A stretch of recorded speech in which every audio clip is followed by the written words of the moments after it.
Everybody keeps talking about the Toyota Innova and how good a vehicle it is and how it's got absolutely no competition out there. But Tata had made a competitor to the Innova. It's called the Aria, and we wanted to see how the Tata Aria actually stacks up in that sense as an everyday vehicle. So we've got the 2014 model year Aria in there. It's got a few updates here and there. And when the car came to us about 3 months ago, it had done about 2,000 kilometers on it. And we've added another 7,500 kilometers in that 3-month time frame over and above that.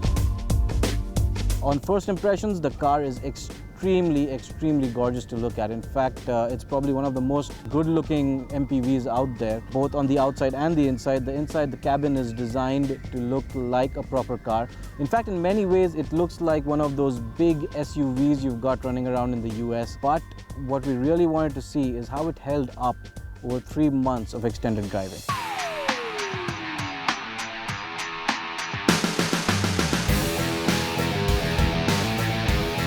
If you break it down to the specifications on paper, it's got pretty much the same engine that the Safari Storm uses, but it's a little more tuned up.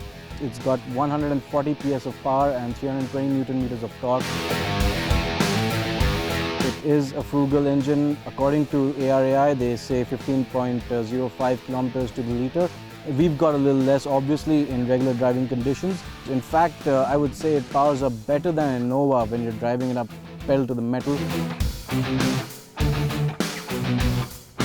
It's not the most comfortable things to hold 140 kilometers per hour on the highway in this car, but it can achieve those speeds, which makes it a fast traveler as well. One of the biggest attributes when you're buying a vehicle like this is comfort. It's space, it's gadgets, it's equipment, and the Aria comes loaded. You've got enough space on the middle row and you've got decent enough space on the third row as well. Especially the driver's seat, very supportive. It's fully adjustable for height as well as the to and fro adjustment. The best part about this vehicle in terms of gadgets is of course the air conditioning. It's very powerful, it's very good. You've got the touch controls on the steering wheel that operate your music system, your Bluetooth telephone, all of that jazz. The only problem I have with that is the center spoke, because inevitably when you're turning, you end up pressing either the volume key or the change track button, and that to my mind is a little bit of an ergonomic error.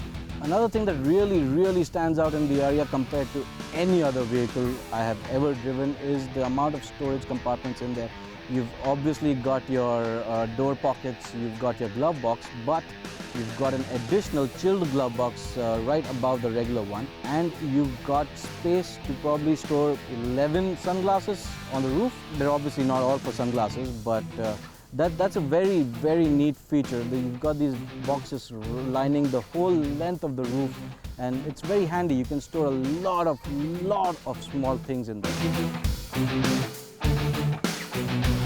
When the Aria first came out, they had this ad campaign in which there was a secret agent jumping around in the car, taking it over massive jumps, going through deserts and stuff. And that exactly is the biggest USP of this vehicle. It comes with all-wheel drive. Of course, it's switchable to two-wheel drive if you'd like.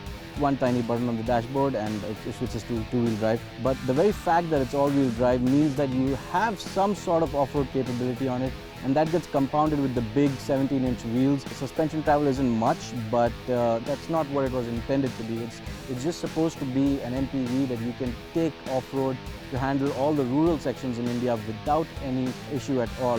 And in that sense, it's sort of the perfect mashup between an SUV and a sedan that Tata Motors could have done.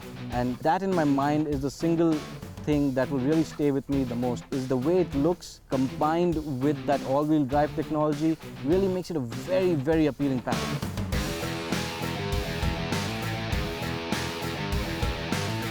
One major complaint I have about the Aria is the brakes. Though they work really well and the vehicle will stop no matter what you do, no matter how fast you're going and how suddenly you apply the brakes, but the feedback is almost negligent. It's absolutely not there.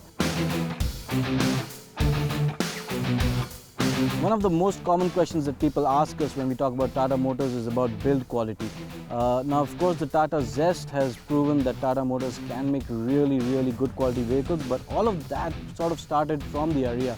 It's really well put together. I haven't heard too many rattles and squeaks over my 7,500 kilometers of driving, which was in fact achieved within 3 months. NVH levels is something that Tata Motors still needs to look at on this vehicle. You can hear the engine in the cabin quite a bit, but I believe it could have been tuned down a bit some way or the other to make it more appealing to a family. Somehow I think the perception that the general buyer still has of the Aria is attached to that really high price tag that was launched with all those years back. But now with the revision in pricing and the new model year, the top-end Aria, which is the Pride 4x4, comes for about 14.74 lakhs ex-showroom, and that puts it directly in Toyota Innova territory. Now, in the sense of pricing, it is a direct competitor, but in the sense of the vehicle itself, it is very different from the Toyota Innova. They haven't really gone the people carrier way all out. They've added this element of an SUV and an off-road and a very sedan feel to it, which actually makes it quite appealing. It's a very comfortable, complete package for the family, and not just as a fleet operator, but as a private family as well. It's a pretty good option.